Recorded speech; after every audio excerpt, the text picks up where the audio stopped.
There is something hollow at the core of Western culture today. You can feel it. It's in the way we speak, cautious, curated, afraid to offend. It's in the way we argue, not to understand, but to dominate. It's in the way we lead, performatively, opportunistically, with little courage and even less consequence. We've become a culture addicted to convenience, allergic to discomfort, and hostile to truth. The kind of culture that prefers slogans to substance and outrage to introspection. The kind of culture that shames complexity and rewards conformity. And worst of all, the kind of culture that congratulates itself for doing so. The West is not facing a crisis of wealth, freedom, or knowledge. It is facing a crisis of maturity. That word, maturity, has all but vanished from public discourse. But it's something precisely that we need right now. It's what's missing. Not just because in our politics or institutions, but in our homes, schools, and civic conversations. We've mistaken adulthood for age, wisdom for credentials, and responsibility for branding.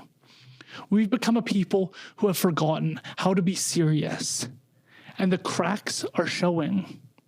How did we get here? Some point to the reduction and decline of religion. Others blame the rise of social media. Some say it's the universities. Others, billionaires. But none of these forces exist in a vacuum. They flourished in a culture already drifting, soft, complacent, and seduced by comfort. This series is not an attack. It's a reckoning. An attempt to chart how we lost our cultural gravity and what we might need to reclaim it. A reflection on the long descent from the resilience of the World War II generation to the fragility of the Instagram age, from the Normandy landings to Netflix burnout, from uncomfortable truths to comfortable lies. There will be 4 parts, 4 pillars of our cultural regression. Comfort, politics, media, government. This isn't left versus right. It's serious versus unserious. And until we choose to grow up again, nothing gets better. Generations spoiled by comfort. Between 1960 and 2001, the West experienced the most expansive period of economic growth in human history. Post-World War II, Reconstruction, industrial boom, suburban development, and globalization brought rising GDP, falling poverty, and a sense of unstoppable momentum. There were no world wars, no existential enemies, no conscription, just highways, fridges, pensions, and the illusion that progress was going to be permanent. It worked. Materially, the West flourished, but culturally, we softened. And it wasn't just wealth, it was the absence of adversity. For the first time in human history, generations came of age without knowing war, famine, or economic collapse. And instead of using that privilege to strengthen society, we used it to shield ourselves from the very idea of suffering. This is the paradox of modern comfort. It gave us more than any civilization before us, and it also hollowed us out. In 2021, Pew Research found that 59% of Americans believe too many people are easily offended these days over the language others use. That number cuts across party lines. It's not just a generational divide, it's a cultural reckoning. We've equated discomfort with harm, inconvenience with oppression. The shift didn't happen by accident. It's the result of an overparenting, overprotection, and the rise of the safety-first mentality. Jonathan Haidt and Greg Lukianoff in The Coddling of the American Mind describe how children raised in affluent societies were taught that emotional discomfort is dangerous, that words can be violence, and that avoiding conflict is a virtue. The result? An epidemic of fragility. College campuses, once arenas of debates, now counsel speakers for making people feel unsafe. Words like harm, trauma, and violence are applied to ideas, not actions. And resilience is no longer a goal. It's considered a threat to vulnerable minds. This coddling extends far beyond academia. Consider life skills. A 2022 YouGov poll found that only 35% of Americans aged 18 to 29 feel very confident performing basic mechanical repairs. Another survey from AutoMD found that nearly 3 in 4 millennials don't know how to change a tire. These aren't just mechanical failures. They're symbolic failures. A lack of agency, competence, and self-reliance. A generation raised on digital technology and instant gratification is less likely to take risk, solve physical problems, or develop the resilience that comes from trial and error. What was once common knowledge, how to use tools, fix a faucet, build a treehouse, is now outsourced to YouTube or avoided altogether. Even risk-taking has declined. Height and others have documented how children today have less unsupervised outdoor time than any generation before them. Free play, which used to be a foundation of childhood development, has been replaced by scheduled activities, screen times, and surveillance. Reality doesn't come with trigger warnings, but our institutions do. Schools, workplaces, and even social media platforms now preemptively warn us that content may cause discomfort. While originally well-intended, this trend is increasingly criticized by psychologists as counterproductive, particularly in the treatment of anxiety and trauma. Dr. Richard McNally, a Harvard psychologist, has found that trigger warnings can increase anxiety, especially among those with PTSD. In other words, shielding people from difficult material may make them more sensitive, not less. Exposure, not avoidance, builds resilience. But that's the opposite of what Western institutions are doing. From HR policies to curriculum design, we're creating systems that coddle emotion instead of cultivating strength. This isn't about romanticizing the past. It's about recognizing a dangerous pattern. When comfort becomes a worldview, not just a condition, we begin to expect the world to bend to us. We assume we deserve ease. We mistake every obstacle for an injustice, and we demand that our institutions, leaders, and systems never make us uncomfortable, even when discomfort is necessary. That mindset doesn't stay contained in our homes or classrooms. It bleeds into how we vote, how we protest, how we engage with the truth and power. It shapes how we frame disagreement, not as difference, but as danger. It teaches us not just to seek safety, but to weaponize it. And that brings us to the second fault line in our cultural immaturity: politics. Because when a fragile culture encounters complex problems, it doesn't look for solutions. It looks for enemies. Material progress without cultural maturity doesn't make us wise. It makes us complacent. And when crisis hits, as it did during COVID-19, with lockdowns, mandates, and institutional failure, we saw just how unprepared the comfortable classes really were. We panicked, we blamed, and we melted. Politics, how partisanship infantilized the West. Politics is supposed to be the arena where adults hash out difficult trade-offs in public. But today, it feels more like a therapy session for the chronically offended, where ideology is a personality, disagreement is betrayal, and nuance is dead on arrival. The modern political landscape isn't just polarized, it's childish. We don't debate policies anymore. We trade memes. We don't challenge ideas. We shame each other into silence. And in that vacuum, the loudest, angriest, and most emotionally reactive voices win.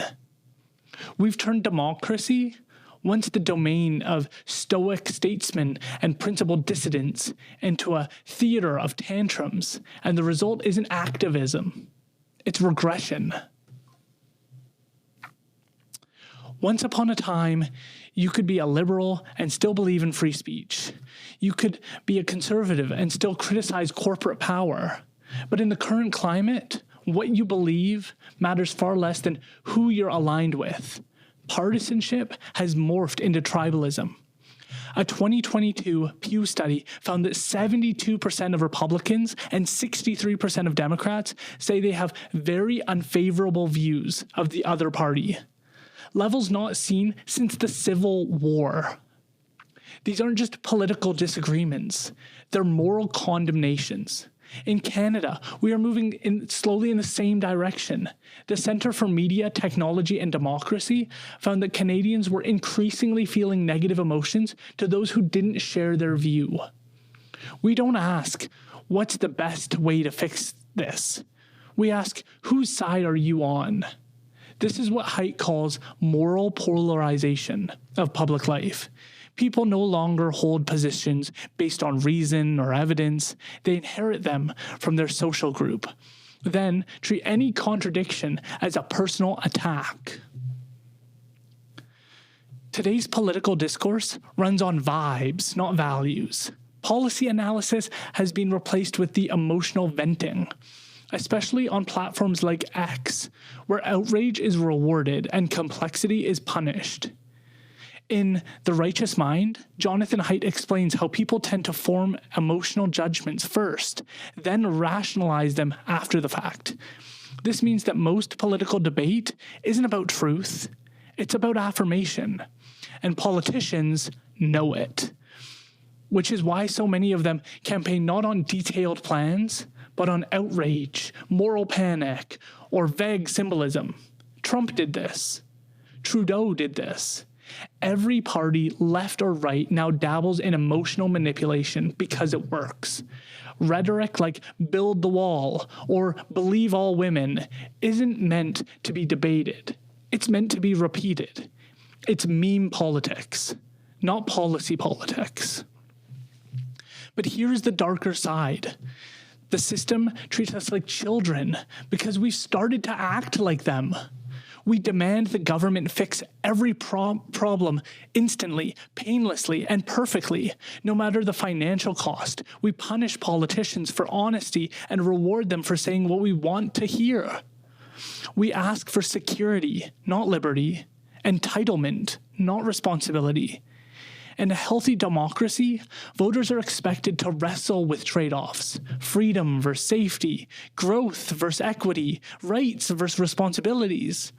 But in our current culture, trade-offs are offensive. Any attempt at compromise is treated as betrayal. Look at how leaders are now punished for even modest nuance.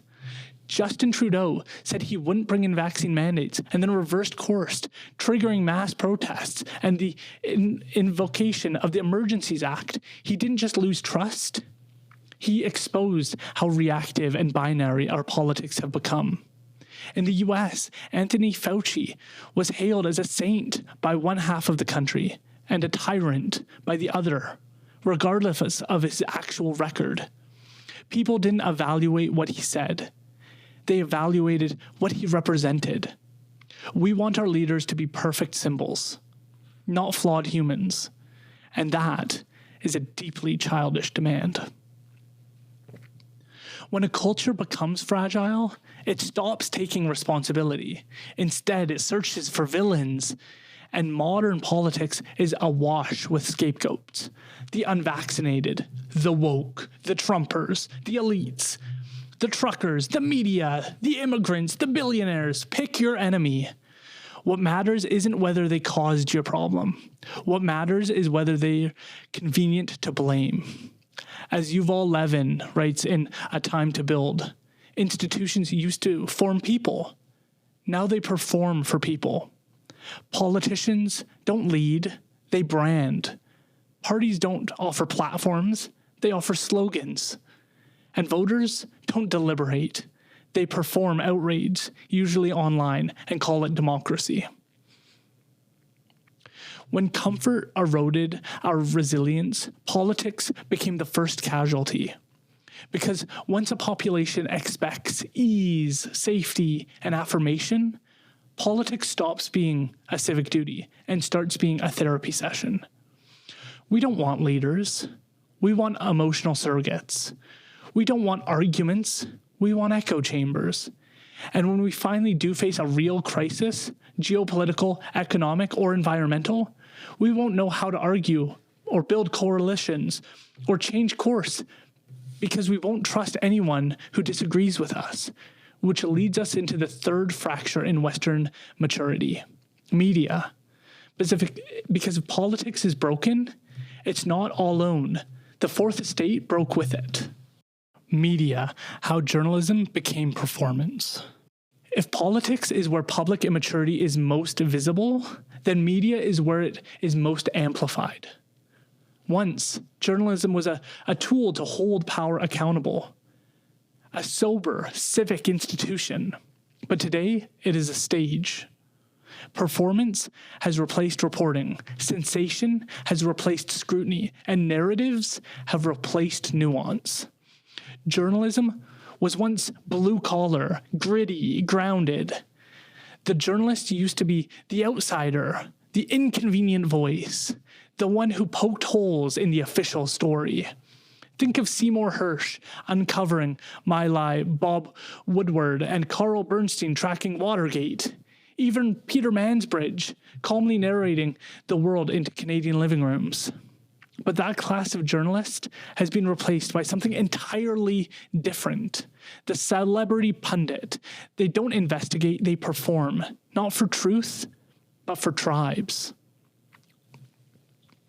Let's start with the numbers. According to a 2023 Gallup poll, only 32% of Americans say they have a great deal or a fair amount of trust in the media, down from 72% in 1976.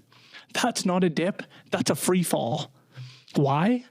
Because people aren't stupid. They see the game. They see journalists parroting the same language as politicians. They see coverage that cherry picks facts to fit the narrative, whether it's on immigration, COVID, war, or gender. And they see corporate sponsors, big pharma, big tech, defense contractors shaping what's reported and what isn't. This is something Holly Doan, publisher of Blacklock's Reporter and a past guest on the show, laid out bluntly. She is one of the few reporters still reading government reports word for word. She described how most journalists don't attend committee hearings or analyze budgets. They wait for press releases and then rewrite them. She also noted a critical truth. Many Canadian news outlets are subsidized by the very government they're supposed to scrutinize. According to a report from The Hub, as of 2023, over $595 million has been spent committed to support Canadian news organizations under various government programs. That creates a chilling effect, not through censorship, but through dependency. How can a media outlet investigate the hand that feeds them? We used to ask what's true. Now we ask, what does my side say? This is the death of journalism and the birth of infotainment, content, tailored not to inform, but to reinforce identity. If you're left-wing, you watch MSNBC. If you're right-wing, you watch Fox News. If you're young and disillusioned, maybe it's Breaking Points or the Young Turks. But regardless of the platform, the formula is the same. Find a story that activates outrage, flatten the complexity, and deliver it with certainty. This is not journalism. It's emotional affirmation. And it's dangerous because complex problems like inflation, climate change, or housing don't fit neatly into sound bites, but our media system demands that they do. And when journalists prioritize virality over veracity, we all become dumber. There's also a generational shift. Journalism used to attract curious, skeptical people. Today, It increasingly attracts social climbers and activists. They don't want to be invisible note takers. They want to be voices, and not in the old Edward R. Murrow sense. They want to be seen. They build brands, grow platforms, and trade journalistic credibility for Twitter clout. They chase virality like influencers do, and in many ways, they are influencers, just with press credentials. Even the tone of reporting has changed. Compare how journalists covered the Cuban Missile Crisis to how they covered Joe Rogan interviewing Robert Malone. One was grave, disciplined, restrained. The other breathless, reactive, and moralizing. And while traditional outlets are bleeding readers, alternative media is rising. Some of it is excellent. Long-form interviews, data journalism, deep reporting, but much of it is just the other side of the same coin. Performance in a different jersey. COVID exposed just how performative journalism has become. Instead of asking hard questions about the origin of the virus, lockdown trade-offs, or vaccine mandates, many outlets simply repeated what government and pharmaceutical spokespersons said, word for word. Dissenting voices weren't debated. They were discredited or deplatformed. Dr. Vinay Prasad, a professor of epidemiology, warned that this style of coverage undermined trust and turned journalism into stenography. But few listened. Why? Because performance was safer, easier, and more profitable. And again, people noticed. Even those who complied began to feel uneasy about how little scrutiny the press applied to public health policy. And once trust is lost, it's nearly impossible to regain. When journalism becomes performance, democracy becomes a stage play. We're not engaging with reality. We're reacting to a script. And that script is written by algorithms, funded by corporations, and performed by people too scared or too dependent to challenge power. We need a media culture that's brave, skeptical, and humble. One that doesn't just report what's popular, but investigate what matters. One that serves the public, not the brand. Because without serious press, we become a serious threat to ourselves. And nowhere is that more obvious than in how governments now behave, knowing they're rarely held accountable. Government, when leadership lost its spine.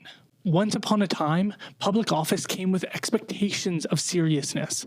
Leaders were expected to be adults in the room. They had to make hard decisions, tell uncomfortable truths, and when they got things wrong, step down. But that era is gone. What we have now are brand managers in suits. Figures who campaign on authenticity and govern by calculation. They pose, they pivot. They rarely admit failure. And they almost never pay a price for it. We don't elect leaders anymore. We elect marketers. And when things go sideways, their instinct isn't to lead, it's to perform damage control.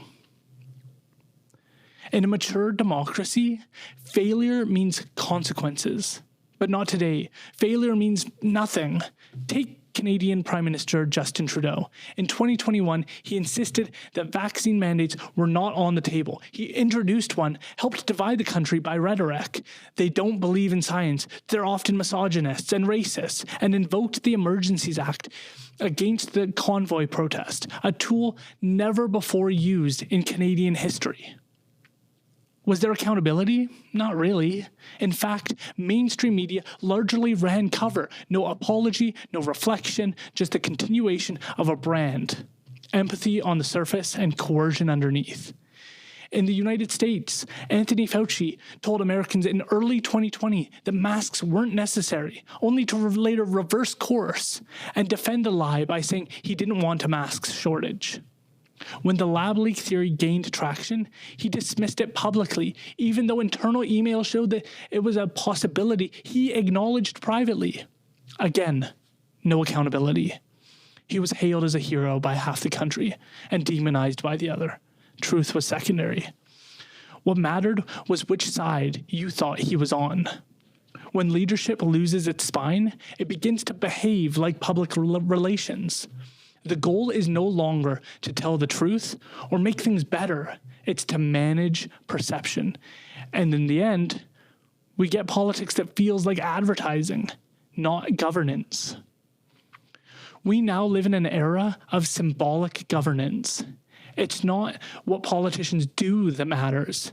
It's what they signal. They kneel, they wear flags, they tweet.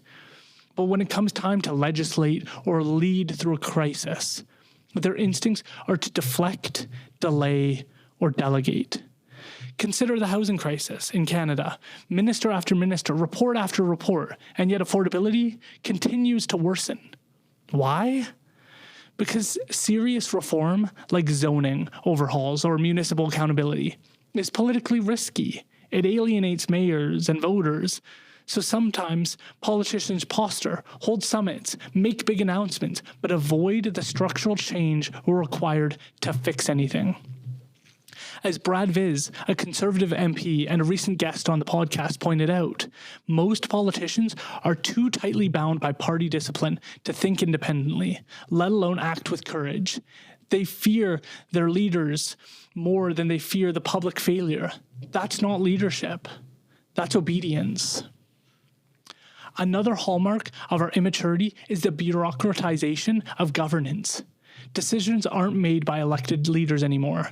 They're made by sprawling, unaccountable agencies. You saw it during COVID, where provincial health officers, not premiers, shaped public life. You see it with federal climate policy, where departments issuing sweeping regulations with minimal parliamentary debate.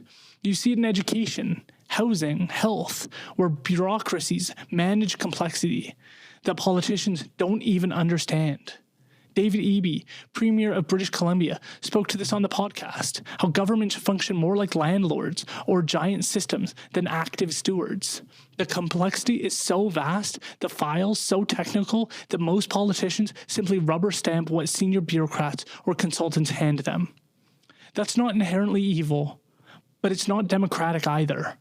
And when things go wrong, when housing collapses, healthcare buckles, or students fall behind, no one takes responsibility. Everyone points sideways. That's immaturity at the highest level. There was a time when resignation was an act of honor. It meant I failed and I'll step aside so others can lead better.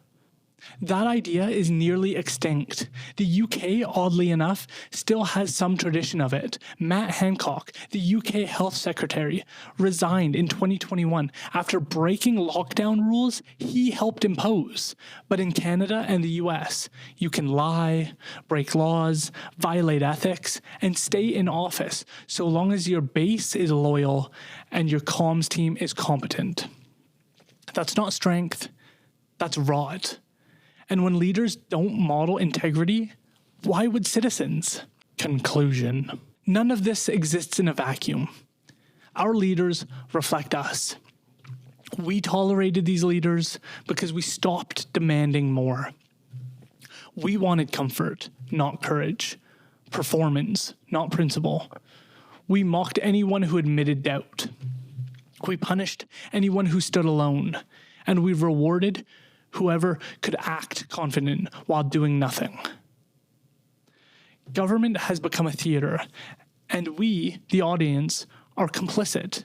If our leaders are weak, maybe it's because we're no longer serious enough to choose better ones. Maybe, just maybe, leadership won't grow a spine until the public does. We've built a civilization that can put a satellite into orbit, but falls apart when Twitter goes down for an hour? We conquered disease, poverty, and war in ways our ancestors could have never imagined, and yet we seem unable to hold a conversation without melting down. We are more prosperous, more connected, more educated than any society in history, and less serious than ever. In this conversation, we've looked at 4 pillars of that collapse. In comfort, which softened us, we raised generations in unprecedented safety and affluence and forgot how to teach them how to suffer, how to persevere, how to endure discomfort without falling apart. In politics, it infantilizes us. We traded dialogue for division, traded civic duty for tribal identity, and replaced the adult task of negotiation with the childlike demand to be agreed with. In our media sphere, it betrayed us. Once a tool to challenge power, it became a performance industry, more interested in clicks than in truth, more loyal to narratives than to facts, and more complicit than courageous. Our government, which lost its spine, we stopped asking for wisdom and started asking for branding. We stopped rewarding integrity and started rewarding theater. And when leaders no longer fear accountability, they stop acting like leaders at all. But this isn't just about institutions. It's about us. The media didn't become shallow because of some external conspiracy. It did because we clicked on the shallow stuff. Politicians didn't become cowardly in a vacuum. They did because we rewarded cowardice over complexity. And fragility didn't rise out of nowhere. It rose because we chose ease over depth every single time. We are not victims of this cultural immaturity. We are its authors. But that also means we can choose differently. We can choose depth over dopamine, debate over dismissal, principle over performance. We can stop asking for safety and start asking for the truth. We can stop demanding comfort and start cultivating courage. We can choose to grow up because we don't just need better leaders. We need better citizens. We need better parents. We need better students, better men, better women. We need seriousness again.